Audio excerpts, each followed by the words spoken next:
நேயர்களுக்கு வணக்கம்.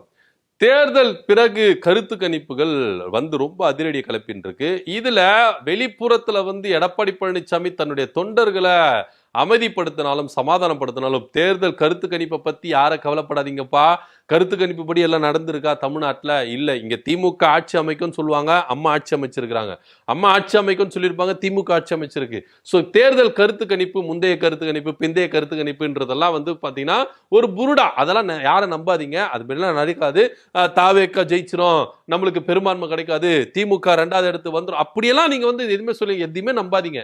நம்ம தான் ஜெயிக்க போறோம், நம்ம தான் ஆட்சி அமைக்க போறோம், நான் தான் முதலமைச்சர், யாரும் துவண்டு போவாதீங்க அப்படின்னு ஒரு அனௌன்ஸ்மெண்ட்டை எடப்பாடி பழனிசாமி பொதுவெளியில என்ன பண்ணாரு, தன்னுடைய தொண்டர்களுக்கு, நிர்வாகிகளுக்கு, வேட்பாளர்களுக்கு என்ன பண்ணாரு, கொடுத்தாரு. ஆனா திரைமறைவுல ஒரு விஷயம் நடந்திருக்கு, ரொம்ப பயந்து போயிருக்கிறாராம் எடப்பாடி பழனிசாமி. உடனே கூப்பிட்டு இருக்கிற, கொங்கு பெல்ட்ல இருந்து வாங்க, டெல்டா பெல்ட்ல இருந்து வாங்க, எல்லா நிர்வாகிகளும் வாங்க, யார் யார் மண்டல பொறுப்பாளர் வாங்க, தேர்தல் பொறுப்பாளர் எல்லாம் வாங்க அப்படின்னு சொல்லிட்டு ஒரு அவசர மீட்டிங் சேலத்துல நடத்தி இருக்கிறாராம் எடப்பாடி பழனிசாமி. இதுல எஸ்பி வேலுமணிய லெப்ட் ரைட்னு வாங்கி இருக்கிறாராம். அதாவது கோவம் அந்த அளவுக்கு உச்சத்துல கோவப்பட்டிருக்கு. ஏன்னா எடப்பாடி பழனிசாமி பொதுவெளியில தன்னுடைய கோபத்தையோ, தன்னுடைய பயத்தையோ, தன்னுடைய தோல்வியோ வெளிக்காட்ட அவர் விரும்பவே இல்லை. ஆனா திரைமறைவுல அப்படியெல்லாம் இருக்க முடியாது, நடிக்க முடியாது. பயம்னா பயம்தான் ஒத்துக்கணும். ஆமாங்க, எனக்கு தோல்வினா தோல்விதான் ஒத்துக்கணும். சோ ரொம்ப பயத்துல இருக்கிறாராம். என்ன விஷயம்னா, கொங்கு பெல்ட்ல வேட்பாளர்களை தேர்வு செய்யும் போது எடப்பாடி பழனிசாமி பார்த்து என்ன பண்ணிருக்காரு, வேட்பாளர்களை சூஸ் பண்ணி வச்சிருக்கிறாரு. ஆனா எடப்பாடி பழனிசாமியை பீட் பண்ற அளவுக்கு எஸ்பி வேலுமணி என்ன பண்ணிருக்காரு, கொங்கு பெல்ட்ல அப்புறம் பாத்தீங்கன்னா டெல்டா மாவட்டங்கள்ல என்ன பண்ணிருக்கிறாரு, சில வேட்பாளர்களை தன்னுடைய சிபாரிசின் மூலமா என்ன பண்ணிருக்கிறாரு, கொடுத்திருக்கிறார். அதன்படி என்ன பண்ணிருக்கிறாரு, எஸ்பி வேலுமணியுடைய பேச்சை கேட்டு பல இடங்கள்ல என்ன பண்ணிருக்கிறாரு, அவருடைய வேட்பாளர்கள், அவர் யார் லிஸ்ட் கொடுத்தாரோ அந்த வேட்பாளர்கள் போட்டு தான் சூஸ் பண்ணிச்சு. இந்த வேட்பாளரை கூட அவர் என்ன பண்ணல, போடவே இல்லை. ஏன்னா எஸ்பி வேலுமணி மேல அவ்வளவு நம்பிக்கையா இருந்தாரு. கொங்கு பெல்ட் அண்ணே, உங்களுக்கு நான் பரிசு தரேனே, என்னென்ன செந்தில் பாலாஜி வந்தா கோயம்புத்தூர் நம்மளால தட்டி பறிச்சு முடியுமா, ஒட்டுமொத்த கொங்கு பெல்ட்டையும் நம்ம என்ன பண்ணலாம், கவர் பண்ணிடலாம் அப்படின்னு எஸ்பி வேலுமணி ரொம்பவே என்ன பண்ணிருக்கிறாரு, நம்பிக்கை கொடுத்திருக்கிறாரு எடப்பாடி பழனிசாமிக்கு. இருந்தாலும் சீனியர், நம்ம இந்த பதவியில இருக்கிறதுக்கு காரணமா அவங்கள ஒரு பதவியில பாத்தீங்கன்னா நம்மளுக்கு சப்போர்ட் பண்ணிருக்காங்க, சோ அவங்க பேச்சு கேட்டிருப்போமே அப்படின்னு சொல்லிட்டு தான். ஏன்னா எஸ்பி வேலுமணி பாஜகவுக்கு ரொம்ப க்ளோஸ். ஏன்னா இன்னொரு விஷயம் நம்ம உன்னிப்பா கவனிச்சு பார்க்கணும், தேர்தலுக்கு முன்பாக இந்த கூட்டணி ஒட்டாம இருந்தது, பாஜக அதிமுக கூட்டணி ஒட்டாம இருந்தது. எவ்வளவு முயற்சித்தாங்க, ஒட்டவே இல்லை. எடப்பாடி பழனிசாமி ஒத்துக்கவே இல்லை. எஸ்பி வேலுமணி தான் இதை ரொம்ப போராடி பண்ணாரு. ஒரு கட்டத்துல என்ன ஆயிடுச்சுன்னா, எஸ்பி வேலுமணி செங்கோட்டையனை கொண்டு அதிமுக வழிநடத்துறதுக்கு பிளான் போட்டாரு. சோ இந்த பிளானை புரிஞ்சுக்கின்னு எடப்பாடி பழனிசாமி கூட்டணி வச்சதும் இல்லாம செங்கோட்டையனை நீக்கி அதிரடி காமிச்சாரு. சோ இப்போ பாத்தீங்கன்னா எஸ்பி வேலுமணி எது நினைக்கிறாரோ அதுதான் இங்க அதிமுகல நடக்கும். எடப்பாடி பழனிசாமி பதவிக்கே வேட்டு வச்சிடலாம், அந்த அளவுக்கு எஸ்பி வேலுமணி காய்களை நகர்த்துறா இருக்கு. சோ அவர் பேச்சை கேட்டு ஆகணும் அப்படின்ற ஒரு கட்டாயத்துல எடப்பாடி பழனிசாமி இருந்ததுனாலதான் சில கொங்கு பெல்ட்லயும் டெல்டா மாவட்டங்களையும் சில வேட்பாளர்கள் அவர் சேஞ்ச் பண்ணாரு அப்படின்னு பேசப்படுது. ஆனா இப்போ தேர்தல் பிந்தைய கருத்து கணிப்பு வரும்போது ஒரு பயம், ஒரு தோல்வி பயம் அவரு சுற்றி என்ன பண்ணிருக்கு, அட்டாக் பண்ணிருக்கு. சோ இதனால எஸ்பி வேலுமணி மேல என்ன சொல்லிருக்காரு, இங்க பாருங்கண்ணே, நீங்க சொல்லிதான் வேட்பாளர்களை நான் போட்டேன், இந்த வேட்பாளர்கள் தோத்தாங்கன்னா அதுக்கு முழுக்க காரணம் யாருன்னா அது நீங்க மட்டும்தான், நீங்க தான் இதுக்கு பொறுப்பை ஏத்துக்கணும் அப்படின்னு சொல்லிட்டு பழியத்திக்கு என்ன பண்ணிருக்கிறாரு, எடப்பாடி பழனிசாமி மேல போட்டிருக்காரு. உண்மையிலேயே இதுக்கு முழுக்க பொறுப்பெடுத்ததுக்கு யார் காரணம்னா எஸ்பி வேலுமணி தான் அப்படின்னு பலரும் சொல்லியிருக்காங்க. தங்கமணியை கூப்பிட்டு வச்சு என்ன பண்ணிருக்காரு, லெப்ட் ரைட் கொடுத்திருக்கிறாரு. ஏன்னா நீங்க இந்த தேர்தல் பாத்தீங்கன்னா ஒரு திருப்பு முனையா இருக்கும் அப்படின்னு தான் சொல்லப்படுது. ஏன்னா விஜயனுடைய தாக்கம் அதிகப்படியா இருக்கும். அதாவது ஜெயிக்க மாட்டாரு, ஆட்சியை பிடிக்க மாட்டாரு, பட் வாக்குகளை பிரிப்பாரு அப்படின்னு லேசா எடுத்துக்கிட்டாங்க அதிமுக. ஏன்னா அவரு திமுக தானே சொல்லிட்டு வராரு, திமுகவுக்கு அவருக்கு தானே போட்டின்றாரு, நம்மள அட்டாக் பண்ண போறது இல்ல, நம்ம வாக்கு வங்கியில கை வைக்க போறது இல்ல அப்படின்னாரு. ஆனா ஆப்பு வச்சது யாருக்கு அப்படின்னு பாத்தீங்கன்னா எடப்பாடி பழனிசாமிக்கு, அதாவது அதிமுகவுக்கு தான். அதிமுக வாக்குகளை தான் அவர் பிரிச்சிருக்காரு கண்டி, திமுகவுக்கும் திமுக கூட்டணிக்கும் போற வாக்குகளை அவர் பிரிக்கவே இல்லை அப்படின்றதுதான் நிதர்சனமான உண்மை. ஏன்னா அவர் எப்போ எம்ஜிஆரை கையில் எடுத்தாரோ அப்பவே இவங்க சுதாரிச்சிருக்கணும். அதிமுக. எப்ப எம்ஜிஆர் கையில் எடுக்கிறாரு, நம்ம தலைவரை கையில் எடுக்கிறாரு. ஸோ நம்ம தலைவரை கையில் எடுத்தது இல்லாம திமுக எதிரின்றாரு, டைரக்டா அட்டாக் பண்றாரு.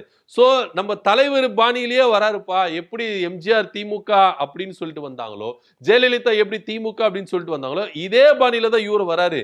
அப்ப நம்ம டம்பியா அப்படின்னு அப்பவே யோசிச்சு சுதாரிச்சு என்ன பண்ணிருக்கணும், ஒரு டஃப்பா என்ன பண்ணிருக்கணும், கண்டனங்களை தெரிவிச்சிருக்கணும், அறிக்கைகளை விட்டுருக்கணும், எதிர்த்து இருக்கணும். ஆனா எடப்பாடி பழனிசாமி விஜய லேஸ் பட்ல நினைச்சிட்டாரு போல இருக்கு. அப்பா அவரெல்லாம் வந்துபாரு போவாருப்பா, விடுப்பா அவரெல்லாம் சீரியஸா எடுத்துக்காதீங்கப்பா அப்படின்னு லேஸ் பட்ல விட்டதுனாலதான் இன்னைக்கு அதிமுக வாக்கு வங்கிகளை அவர் பிரிக்கிறதுக்கு அதிக வாய்ப்புகள் இருக்குது அப்படின்னு பேசப்படுது.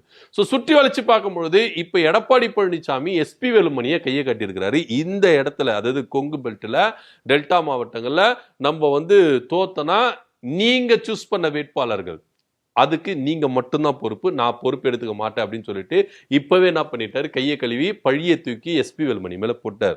ஏன்னா எடப்பாடி பழனிசாமி சொன்ன கருத்தும் ஒரு விஷயத்துல ஏத்துக்க வேண்டியதா இருக்கு. ஏன்னா 2021 நம்மளுக்கு கை கொடுத்த மண்டலம் பார்த்தீங்கன்னா கொங்கு மண்டலமும் வடக்கு மண்டலமும் அப்படின்னு சொல்லியிருக்கு. ஏன்னா வடக்கு மண்டலத்தில் வன்னியர் சமுதாயம் இருக்கு, அப்போ பாமக அவங்க கூட கூட்டணியில் இருந்தாங்க. அதே போல கொங்கு பெல்ட்டில் இவங்களுடைய ஆதிக்கமாக இருந்தது. ஸோ கை கொடுத்தது. ஏன்னா ஓபிஎஸ் அவர்கள் சமுதாய வகை முக்குலத்தர் சமுதாய வகைகளை கொஞ்சம் இறங்கி டெல்டா மாவட்டங்களே தென் மாவட்டங்களே கொஞ்சம் இறங்கி வேலை செஞ்சிருந்தாருன்னா வெற்றி வாய்ப்புகள் அதிகமாக கிடைச்சிருக்கும் அப்படின்னு அவரு அழுத்தம் திருத்தமா எஸ்பி வேலுமணி கிட்ட சொல்லியிருக்காரு. ஸோ இந்த தடவை நம்ம எதிர்கட்சியா போய் உட்காருவோமா அப்படின்னு ஒரு சந்தேகமும் இருக்கு. ஏன்னா கொங்கு பெல்ட்டில் ஓட்டை வெந்துடுச்சு.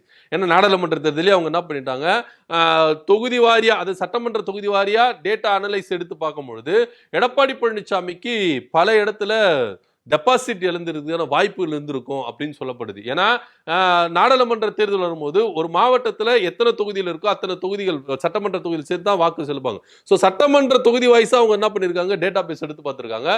ஒருவேளை அது சட்டமன்ற தேர்தலாக இருந்திருந்தாரா எடப்பாடி பழனிசாமி தோல்வியை சந்திச்சிருப்பாரு அப்படின்னு சொல்லப்படுது. ஸோ அதே டேட்டா பேஸை வச்சு இவங்க என்ன பண்ணியிருக்காங்க, பயணிச்சிருக்காங்க. ஸோ இப்போ கூடுதலா டிவிகே அப்படின்னு ஒரு கட்சி உள்ள வந்ததுனால எடப்பாடி பழனிசாமிக்கு ரொம்பவே அள்ளு விட்டு இருக்கு, தோல்வி பயம் அவரை சூழ்ந்து இருக்கு.